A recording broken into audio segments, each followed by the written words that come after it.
वालेकुम वरहमतुल्लाहि वबरकातुहू। देखें जी, खाम मुझे स्टूडेंट्स की ज़िंदगी के साथ खेलने की ज़रूरत नहीं है। ये CS-101 के अपडेटेड हैंड आउट्स में से मोस्ट इंपॉर्टेंट जो है ना, वो ये वाले MCQs हैं। ठीक है, अगर आप ये करेंगे तो मुझे उम्मीद है इसमें से 10 से 15 MCQs आपके फाइनल टर्म में लाजमी रिपीट होंगे। इसके अलावा एक और मेगा वीडियो तकरीबन 15 से 20 मिनट की वो मैं बनाऊँगा और इस चैनल पर अपलोड करूँगा। उस फाइल पर मैं वर्किंग कर रहा हूँ। सारे CS-101 का आपको पता है, इसका मटेरियल बहुत ज़्यादा है। तो फाइनल टर्म का मटेरियल जो है मॉड्यूल 109 से ऑनवर्ड जो है उसके लिए मैं वर्किंग कर रहा हूँ। इंशाल्लाह मेगा फाइल इस यूट्यूब पे मैं अपलोड करूँगा। 10 से 15 मिनट की वो वीडियो होगी और बहुत इंपॉर्टेंट वीडियो होगी। अगर आपने वो वीडियो कर ली तो ये मेरी गारंटी है 40 मार्क्स के MCQs होंगे CS-101 के, तो उसमें से आप इजीली 30 MCQs आप इंशाल्लाह मेरी पूरी कोशिश है कि आप वो जो है अटेम्प्ट कर लेंगे। ठीक है, इस पर मैं वर्किंग कर रहा हूँ। इंशाल्लाह होप फॉर दी बेस्ट। और चैनल को सपोर्ट करें, चैनल को सब्सक्राइब कर लें। अब वीडियो की तरफ बढ़ते हैं। चैनल को सब्सक्राइब कर लें क्योंकि नेक्स्ट वीडियो जो मेगा आएगी उसका नोटिफिकेशन आपको मिल जाए। देखें, descriptive names are often called program variables और आइडेंटिफायर्स। डिस्क्रिप्टिव नेम्स होते हैं उसको हम प्रोग्राम वेरिएबल्स और आइडेंटिफायर्स भी कहते हैं। Programs for modern computer consist of sequence of instructions. जो मॉडर्न कंप्यूटर के प्रोग्राम्स हैं वो उसमें consist of sequence of instructions भी होती हैं जो कि data encoded as numeric digits, जिनको इनकोड किया जाता है न्यूमेरिक डिजिट्स से। ठीक है, such encoding system is known as machine language. इस इनकोडिंग सिस्टम को हम मशीन लैंग्वेज भी कहते हैं। देखें, ये 3 MCQs हो गए। एक मॉडर्न प्रोग्राम्स और मॉडर्न कंप्यूटर्स में होते हैं सीक्वेंस ऑफ इंस्ट्रक्शंस होती हैं जिनको इनकोडेड न्यूमेरिक डिजिट से किया जाता है और इस इनकोडिंग सिस्टम को हम मशीन लैंग्वेज कहते हैं। ठीक है, the task perform to determine the existence of defects is called. वो टास्क जिसको हम परफॉर्म करते हैं डिफेक्ट्स, प्रोग्राम के अंदर डिफेक्ट्स को डिटरमाइन करने के लिए, उसको हम क्या कहते हैं? डिबगिंग। ठीक है, URL क्या होता है? URL एक एड्रेस है। जैसे कि आप www.vulms.com ये लिखते हैं, ये URL एक एड्रेस है। ठीक है, URL is an address.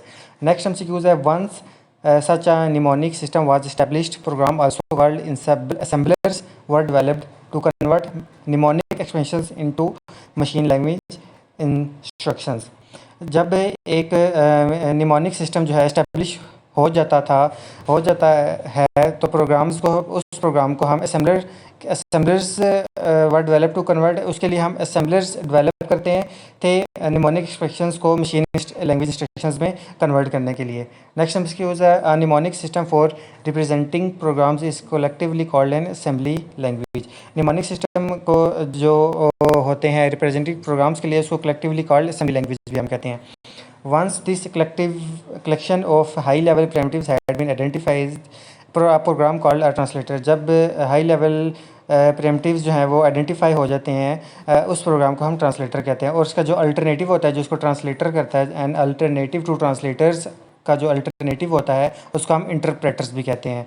Emerged as another means of implementing third generation languages.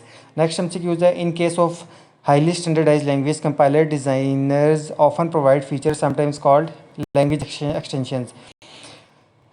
In the case of जो हाई लेवल स्टैंडर्डाइज लैंग्वेज होती हैं उसमें कंपाइलर डिज़ाइनर्स जो होते हैं वो सम फीचर्स प्रोवाइड कर रहे होते हैं जिसे हम एक्सटेंशंस कहते हैं। इसके बाद है the imperative paradigm also known as procedural paradigm. जो इम्पेरेटिव पैराडिगम होता है उसको हम प्रोसीजनल पैराडिगम भी कहते हैं, जो represents the traditional approach to the programming process. जो रिप्रेजेंट कर रही होती है ट्रेडिशनल अप्रोच को प्रोग्रामिंग प्रोसेस के। ठीक है, a stronger form of cohesion is known as functional cohesion. जो स्ट्रॉन्गर फॉर्म होती है कोहेजन की उसको हम फंक्शनल कोहेजन भी कहते हैं।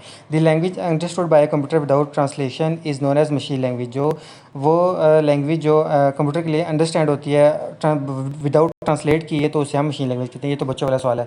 Writing programs in machine language is a tedious task often leads to errors that must be located and corrected. ठीक है, तो अगर हम प्रोग्राम लिख रहे हैं उसमें बहुत सारी मुश्किलात आती हैं, एरर्स आते हैं और बहुत मुश्किल होता है इसको लिखना, तो इसको करेक्ट कैसे करते हैं इसको, तो इसका आंसर है डिबगिंग के ज़रिए। A process which is used by software industry to assign develop and test high level quality software is known as software life cycle. इसको सॉफ्टवेयर लाइफ साइकिल कहते हैं, जो सॉफ्टवेयर इंडस्ट्री में हम एक सॉफ्टवेयर को टेस्ट करने के लिए यूज़ करते हैं। इसको सॉफ्टवेयर लाइफ साइकिल कहते हैं, SLC। ठीक है, which of the following symbol is used at the end of the line to separate statements in many imperative language. Imperative languages में सेपरेट करने के लिए स्टेटमेंट्स को सेमीकोलन यूज़ किया जाता है। In modern computer application, problems were easily solved in the context of parallel processing. Modern computer में application problems जो होती हैं बहुत इजीली सॉल्व हो जाती हैं पैरेलल प्रोसेसिंग में. In a result comparison of two variables in relational operator is false, then if statement returns. देखें, अगर रिज़ल्ट में टू वेरिएबल्स का जो है रिलेशन ऑपरेटर में फॉल्स आ जाए, देन इफ़ तो फिर इस इफ़ स्टेटमेंट क्या रिटर्न कर. देखिए, इफ़ स्टेटमेंट में अगर वेरिएबल का रिजल्ट फॉल्स आ जाए तो ये ज़ीरो ही रिटर्न करती है, अगर आपने इफ़ स्टेटमेंट पढ़ी हुई है तो ये आपको पता होगा. Software engineering is an engineering discipline that is concern with all aspects of software production. Software engineering जो है वो इंजीनियरिंग डिसिप्लिन दैट जो कंसर्न करती है all aspects of software production के.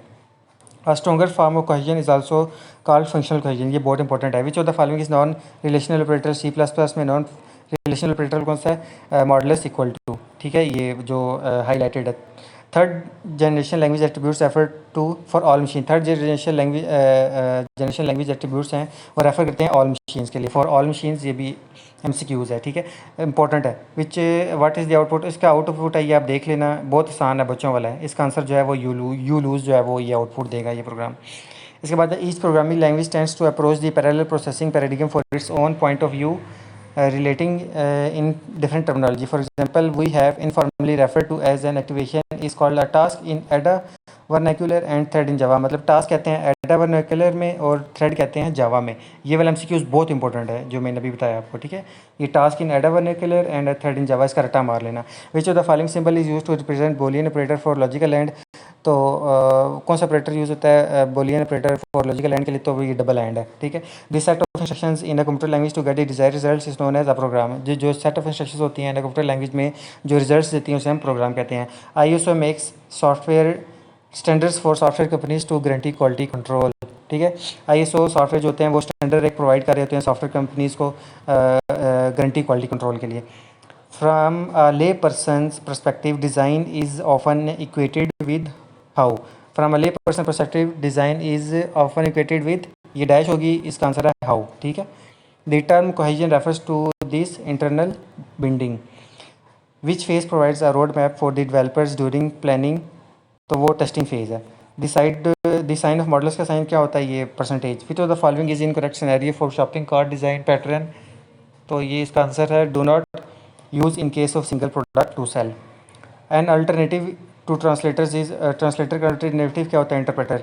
अ design pre pattern is a pre developed model for solving a recurring problems in software design. ठीक है, और software pre pattern is a pre developed program होता है for solving a recurring problem. किस में? In software design. Software design इसका answer है. Which one is unary operator. Unary operator not होता है. ठीक है, NOT. Third generation language attributes refer to for all machine. ये देखिए, ये रिपीट हुआ, ये बड़ा इंपॉर्टेंट है. This statement Z is equal to X plus Y shows, ये क्या शो कर रही है? The some of X and Y be assign to the variable Z. ये इसका जो है वो आंसर है. The GOMS model originally introduced in 1954 in representative of the search of four matrices in the field of human-machine interface design. इसका answer है.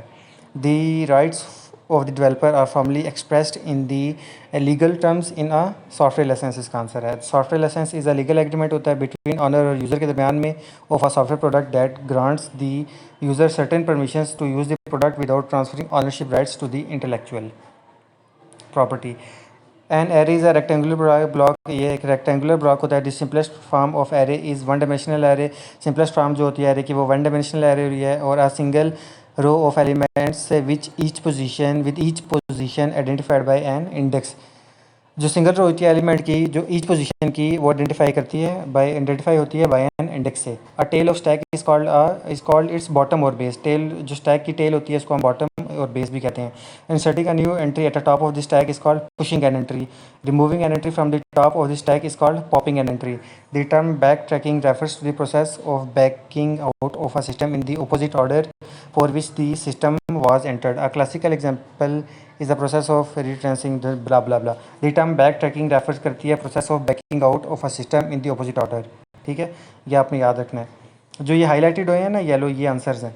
A dash is a list in which the entries are removed only at the head and new entries are inserted only at the tail. तो वो Q है जिसकी list में क्या हो, U E U. A dash is a list. Q है, Q is a list जिसमें entries remove होती हैं हेड में और न्यू एंट्रीज इंसर्ट होती हैं टेल में जाके। A dash is a collection whose entries have a hierarchical organization similar to that of an organization chart of a typical company. Tree होता है ये एक, tree is a collection whose entries have a hierarchical organization. Tree इसका answer है। तो ये कुछ MCQs जो मैंने आपको बताए हैं। अगर ये फ़ाइल चाहिए तो वो भी देखते हैं, ठीक है। ओके, अल्लाह हाफिज़।